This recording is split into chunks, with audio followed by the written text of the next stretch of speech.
तो चलते हैं एक नई कहानी पर। मेरा भांजा भाग भाग कर मेरे सारे काम करता। मैंने नौकर को छुट्टी दे दी और भांजे को अपने पास रख लिया। रात होती तो अपने भांजे को अपने पास ही सुला लेती, क्योंकि मैं अकेली रहती थी। लेकिन एक रात घर की लाइट खराब हो गई। भांजे को जगाया तो बोला, अब उठ, आया पहाड़ के नीचे। मेरे तो होश उड़ गए। उस रात भांजे ने पूरी रात मेरे साथ अंधेरे में ही। एक दिन मेरे घर की लाइट खराब हो गई। पति की मीटिंग थी, इसलिए उन्होंने घर लेट आना था। इसी वक्त मेरी बहन का फोन आ गया। उसने मेरी परेशानी की वजह पूछी तो मैंने बता दी, और साथ में ये भी कहा कि तुम्हारे पति अगर फ्री हो तो उन्हें भेज देना। ये सुनकर वह कहने लगी कि मेरे पति बाजार सब्जी लेने गए हुए हैं। हाँ, मेरा बेटा समीर घर पर है, उसे लाइट का काम भी आता है। मैं उसे तुम्हारे घर भेज देती हूँ। मेरी बहन ने अपने बड़े बेटे का नाम लिया तो मैंने इसे फौरन कह दिया, हाँ प्लीज़ समीर को भेज दो, अभी मुझे खाना बनाना है और घर में बहुत अंधेरा है। यह कहकर मैंने फ़ोन रख दिया और समीर के आने का इंतज़ार करने लगी। मैं अपने भांजे समीर के बारे में सोचने लगी कि वह बचपन में कितना शरारती हुआ करता था, मेरी नाक में दम कर देता था। मगर अब तो हमारी मुलाकात काफ़ी वक्त के बाद हो रही थी, क्योंकि वो दूसरे शहर चला गया था जहाँ वह पढ़ाई कर रहा था। इसलिए मैं जब भी बहन के घर जाती समीर नहीं होता था, जबकि इसके छोटे बहन भाई मुझे लिपट जाते थे। अभी मैं यही सोचकर मुस्कुरा रही थी कि दरवाजे पर बेल बज गई। मैंने दरवाज़ा खोला तो आगे एक हैंडसम सा लंबा चौड़ा नौजवान लड़का खड़ा हुआ था। अरे समीर, तुम तो बहुत बड़े हो गए हो, मैं तो तुम्हें पहचान भी नहीं पा रही। अपने भांजे को देखकर मैं बहुत ज़्यादा हैरान हो गई थी। तो मेरा भांजा हंसकर कहने लगा, और आप अभी तक वैसी हसीन हैं। समीर ने फ़ौरन से मुझे अपने गले से लगा लिया। मैं भी इसकी बाहों में समा गई। मगर जो मुझे इस वक्त एक अजीब सा एहसास हुआ, इसलिए मैं फ़ौरन इससे अलग हो गई। अरे आप तो अपनी तारीफ़ सुनकर शर्मा गई। समीर हंसने लगा। मैंने कहा कि हसीन और कैसी तारीफ़, तुम्हारी माँ और मुझ में 3 साल का फ़र्क है। यह सुनकर समीर ने मुझे हैरानी से देखा, लेकिन मेरी माँ तो बूढ़ी लगती हैं। यह सुनकर मैंने उसका कान पकड़ लिया। अभी ये बात तुम्हारी माँ को बताती हूँ। मेरी ये बात सुनकर वो हंसने लगा और कान पकड़कर माफ़ी मांगी। अच्छा, जल्दी से काम पर लग जाओ। मैंने उसे ड्राइंग रूम में खड़ा कर दिया और खुद किचन में आ गई। वह अपना काम करने लगा, जबकि मैं सोचने लगी कि आज क्या पकाऊं, क्योंकि आज तो समीर भी आ चुका था। और सोच रही थी कि मेरा भांजा कई दिनों बाद मेरे घर पर आया है, तो उसे कुछ अच्छा सा बना कर खिलाऊंगी और उसे खाए बगैर नहीं जाने दूंगी। मगर इसी वक्त लाइट आ गई। मैं जल्दी से ड्राइंग रूम में आई और कहा, तुम तो वाकई इस काम में माहिर हो। मैंने उसे शाबाशी दी। इसी वक्त लाइट चली गई और गुप अंधेरा हो गया। मैं किचन में भी नहीं जा सकती थी, इसलिए मैं दोबारा लाइट ठीक होने का इंतज़ार करने लगी। तभी अचानक मुझे किसी ने पीछे से नोचा। मैं तो हैरान रह गई। अचानक इस वक्त लाइट आ गई। मैंने देखा कि समीर के पीछे मेरे पति भी खड़े थे। मैं उन्हें देखकर हैरान रह गई। अरे आप कब आए? आपको तो मीटिंग में जाना था। आपकी मीटिंग नहीं हुई? मेरी बात सुनकर उन्होंने कहा, बस अभी आया हूँ, लाइट नहीं थी तो तुम लोगों ने मुझे अंदर आते हुए नहीं देखा। यह सुनकर मैंने उनसे कहा, मत पूछिए, इस लाइट ने मुझे सुबह से परेशान किया हुआ है। यह सुनकर समीर कहने लगा, अब लाइट ठीक हो गई है, बेफिक्र हो जाए। यह कहकर वह बाहर की तरफ जाने लगा। तभी मैंने उसे पीछे से पुकारा और कहा कि तुम कहाँ जा रहे हो समीर, खाना खा कर जाना। यह सुनकर वह कहने लगा, खाना एक दोस्त के साथ खाऊंगा, आपके साथ फिर कभी। यह कहकर वह चला गया, जबकि मेरे पति कमरे की तरफ बढ़ गए थे।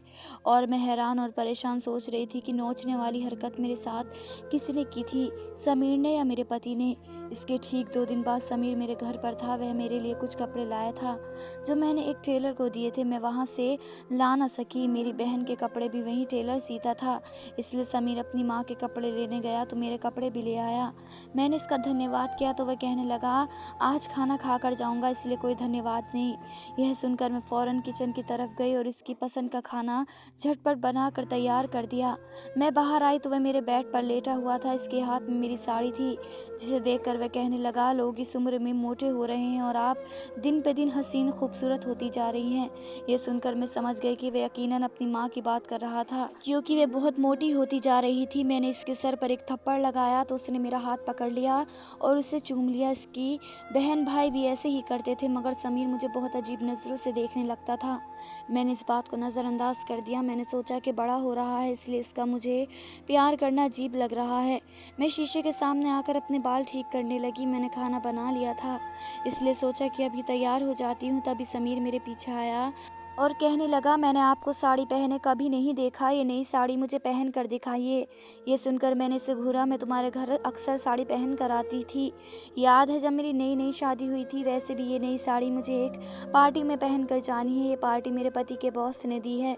ये सुनकर समीर ने बुरा सा मुँह बना लिया और कहने लगा, तब मैं छोटा था इसलिए ध्यान नहीं दिया करता था, अब पहन कर दिखाइए सिर्फ मेरे लिए। यह सुनकर मैंने उसे पीछे धक्का दिया और कहा, तो अब कौन सा तुम बड़े हो गए हो, मेरे लिए तो तुम अभी भी बच्चे ही हो।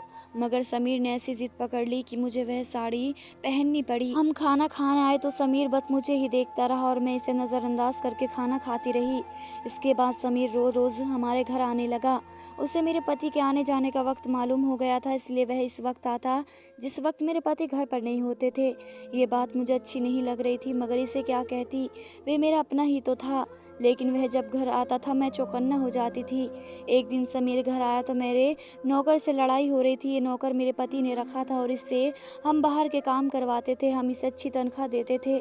मगर अब वह रोज़ रोज़ नखरे करने लगा था। कभी कहता मुझे गांव जाने के लिए छुट्टी चाहिए तो कभी कहता कि मेरी तनख्वाह बढ़ा दीजिए। लेकिन काम के वक्त इसे सांप सूंघ जाता था। मैं घर के सारे काम खुद कर लेती थी, इसलिए सिर्फ यही नौकर घर के लिए रखा हुआ था।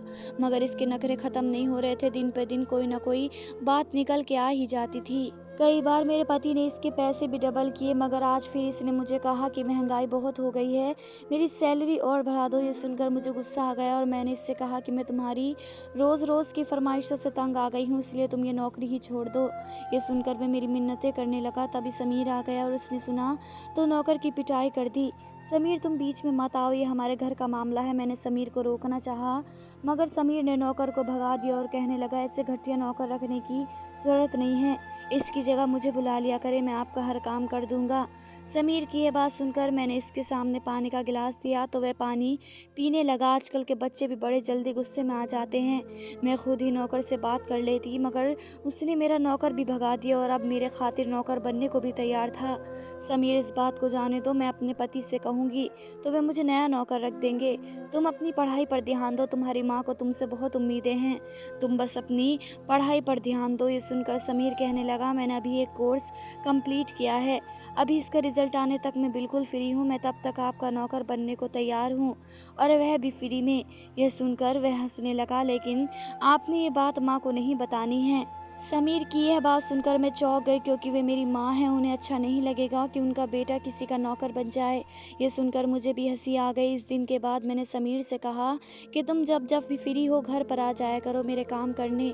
मगर इस दौरान मैंने अपने पति से कह दिया कि वो नया नौकर तलाश कर लें, क्योंकि मैं नहीं चाहती थी कि समीर नौकर वाले काम करे। मगर शायद ये बात मेरे पति को ध्यान नहीं रही थी, ये शायद उन्हें अभी तक नौकर नहीं मिला था, तभी तो कई दिनों तक नौकर नहीं आया और समीर बेचारा ही सारे काम करता था। एक दिन मैं फ्री थी तो सोचा कि बहन के घर चली जाती हूँ। वहाँ गई तो उसके दोनों बच्चे मुझे देखकर खुश हो गए, लेकिन समीर घर पर नहीं था। मैंने बहन से पूछा तो वह कहने लगी, समीर घर पर नहीं है, पता नहीं सारा दिन कहाँ आवारा की तरह फिरता रहता है, कोर्स भी कंप्लीट कर लिया है तो खुद को पढ़ाई से आज़ाद समझ रहा है। मैंने पति से कल भी कहा था कि लड़के को पता रहना चाहिए कि वे क्या कर रहा है, कहाँ जा रहा है, सारा दिन कहाँ छुपे रहता है। ये सुनकर मुझे हैरानी हुई। मैंने कहा, तुम्हें समीर ने कुछ नहीं बताया? ये सुनकर मेरी बहन भी चौंक गई। क्या मतलब, क्या नहीं बताया? ये सुनकर मैंने इससे बताया कि आजकल समीर मेरे घर ही होता है। ये सुनकर वे चौंक गई। अच्छा, मुझे ये बात समीर ने नहीं बताई और ना तुमने मुझे कॉल करके बताई। ये सुनकर मैंने बहन से कहा कि मुझे लगा कि ये बात तुम्हें समीर ने बताई होगी और मैं भी तो आज तुम्हारे घर आई हूँ। ये सुनकर मेरी बहन सुकून से हो गई और कहने लगी, चलो अच्छा है, मैं तो समीर की वजह से बहुत परेशान थी।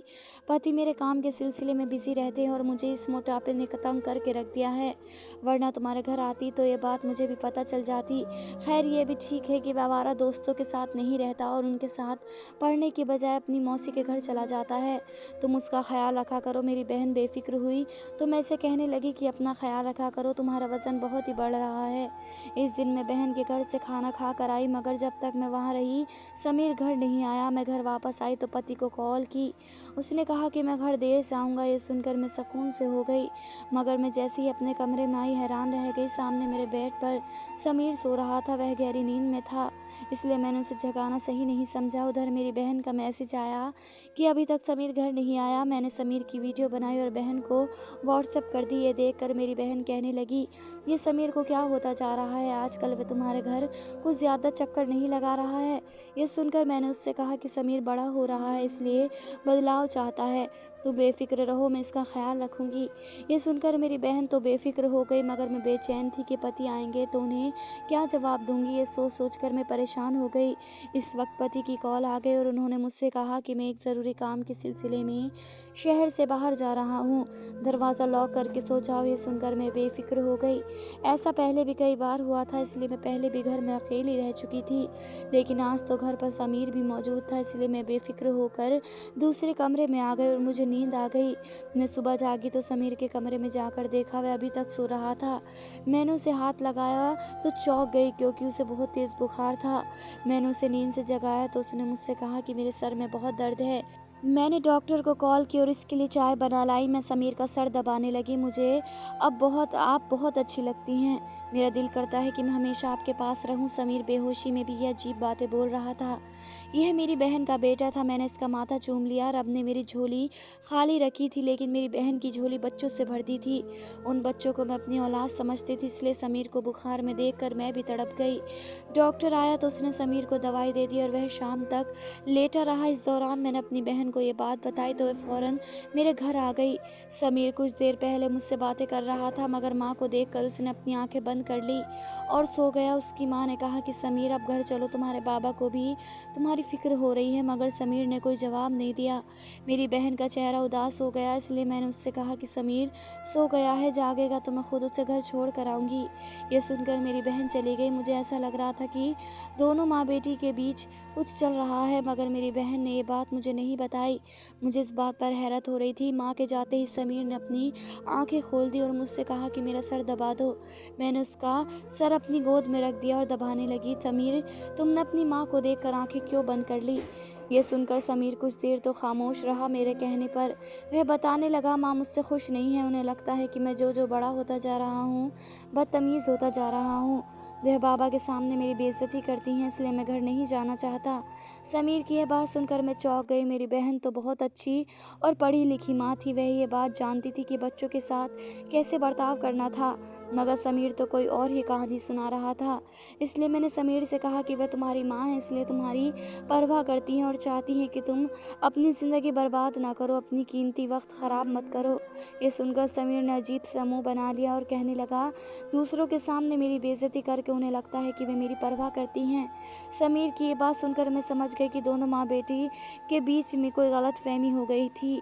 मैंने सोचा कि मुझे उन दोनों के आमने सामने बैठकर बात करनी चाहिए थी, क्योंकि समीर अभी बच्चा था, ये बिगड़ सकता था। लेकिन मुझे बात करने का मौका न मिल सका, क्योंकि अगले दिन समीर तो चला गया, मगर मेरे पति आया तो कहने लगे कि मुझे कुछ वक्त के लिए शहर से बाहर जाना था, तुम चाहो तो अपनी बहन के घर जाकर रह सकती हो। ये सुनकर मैं उदास हो गई और उनसे कहा कि आजकल तुम कुछ ज़्यादा ही बिजी हो गए हो, मुझे बिल्कुल वक्त नहीं दे रहे हो। ये सुनकर मेरे पति ने कहा कि तुम कुछ दिनों की तो बात है, इसके बाद तुम्हारे लिए एक सरप्राइज़ है। मैंने उनसे पूछा कि बहुत कोशिश की, मगर उन्होंने कुछ मुझे नहीं बताया और वे चले गए। उनके जाने के बाद मैं सोचने लगी कि मैं कुछ दिन के लिए अपनी बहन के घर चली जाती हूँ, वहीं पर उससे बात भी कर लूँगी। मगर समीर घर पर आ गया और कहने लगा कि जब तक आपके पति वापस नहीं आ जाते मैं तब तक आपके पास रहूँगा।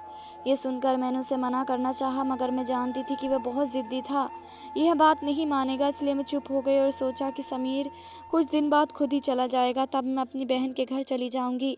मगर समीर मेरे बहुत करीब आ चुका था और मेरे घर में रहना अच्छा लगता था। वह भाग भाग कर मेरे सारे काम करता था। मैं जो भी काम कहती वह फ़ौरन कर देता था, मगर जब भी माँ का जिक्र आता तो वह उदास हो जाता। इस दिन भी मेरी बहन का कॉल आया तो वह समीर से बात करना चाहती थी, मगर समीर ने मुझे डर से इशारा किया और कहा कि माँ से कह दो कि मैं यहाँ पर नहीं हूँ, बल्कि किसी दोस्त के घर पर हूँ। मैंने समीर की वजह से अपनी बहन से झूठ बोल दिया। वह खुश हो गया और मेरे गले से लग गया, कहने लगा कि आप बहुत अच्छी परफ्यूम लगाती हैं। सुनकर मैंने इसे कहा कि मैं इसे ये परफ्यूम गिफ्ट कर दूंगी। ये सुनकर उसने मुझसे कहा कि मुझे आप भी बहुत अच्छी लगती हैं, काश आप भी मेरी हो जाती। ये सुनकर मैं चौंक गई और समीर को खुद से अलग कर दिया। आज इसने बहुत अजीब बात कर दी थी। मैं किचन में आ गई और खाना बनाने लगी। इस बीच समीर के दोस्त का फ़ोन आ गया और वह कहने लगा कि मुझे अपने दोस्त के साथ कहीं जाना है, मैं शाम तक घर आ जाऊंगा, तब तक दोनों एक मूवी देखेंगे। मैं चुप खड़ी देखती रही। वह जैसे ही घर से निकला मैं अपनी बहन के घर आ गई और उसे समीर की सारी अजीबोगरीब हरकतों के बारे में सब कुछ बता दिया। मैंने उससे कहा कि तुम समीर की माँ हो, इसलिए तुम्हें ये बात सुनकर बहुत बुरा लगेगा, मगर मैं ये सब कब से नोट कर रही हूँ, मगर आज बताने का हौसला कर रही हूँ। ये सुनकर मेरी बहन कहने लगी, मैं समीर की माँ नहीं हूँ। ये सुनकर मेरी आंखें फटी की फटी रह गई। ये तुम क्या कह रही हो? मेरे पूछने पर वह कहने लगी, हाँ ये सच है, समीर मेरा बेटा नहीं है और ना ही तुम्हारा भांजा है। तुम्हें याद है जब मैं शादी के बाद घूमने गई थी तो वहाँ पर क्या हुआ था? ये सुनकर मुझे सब कुछ याद आ गया। मैंने उसे कहा कि हाँ मुझे याद है, लेकिन इसका समीर के साथ क्या ताल्लुक? ये सुनकर वह कहने लगी, दरअसल समीर हमें वही मिला था। इसकी माँ एक हादसे में मर चुकी थी और यह सड़क पर पड़ा रो रहा था। इसे देखकर मैं रुक गई और अपने सीने से लगा लिया। हम इसे अपने होटल ले आए और हमने फैसला किया कि हम इसे पालेंगे, मगर मेरे पति ने कहा कि अगर हम इसे अभी वापस घर ले आए तो ये मेरा अपना बेटा नहीं कहलाएगा। जब ये बड़ा होगा तो लोग इसे बता देंगे कि ये हमारा बेटा नहीं था, बल्कि हमने इसे सड़क से उठाया था। ये सुनकर मैं चौंक गई और पति से पूछा कि हमें क्या करना चाहिए था। तब मेरे पति ने मुझसे कहा कि मैं सबको बता देता हूँ कि तुम यहाँ आकर प्रेग्नेंट हो गई हो और तुम्हें डॉक्टर ने लंबे सफ़र से मना किया है, इसलिए हम वापस नहीं आ रहे हैं। तब डिलीवरी का वक्त करीब आएगा तो हम सबको यही बताएंगे तुमने इस बच्चे को जन्म दिया है और ये हमारा बच्चा है। ये कहानी सुनकर मैं चौंक गई। मुझे याद है तुमने ये बात मुझे भी ऐसे ही कही थी, मगर मैं तुम्हारी बहन थी, तुम मुझे तो सच बता सकती थी। मैंने उससे शिकायत की तो वह कहने लगी, मेरे पति ने कहा कि इस बच्चे को कभी इस बात का पता नहीं चलना चाहिए कि हमारा असली बेटा नहीं है, इसलिए ये राज हमारे बीच ही रहना चाहिए। ये सुनकर मैं समझ गई कि मेरी बहन ने अपने पति के डर से ये बात मुझे नहीं बताई। समीर मेरा सगा भांजा नहीं था, इसलिए वह मुझसे ऐसी बातें करता था तो मुझे अच्छा नहीं लगता था। मैं पति के आने तक अपनी बहन के घर रही और समीर मुझसे नाराज़ रहा, मगर इसके लिए यही बेहतर था। मेरे पति वापस आया तो उसने मुझसे कहा कि हम ये मुल्क छोड़कर दुबई जा रहे हैं। ये सुनकर मैं दुबई आ गई और यूँ समीर मुझसे हमेशा हमेशा के लिए दूर हो गया। धन्यवाद दोस्तों।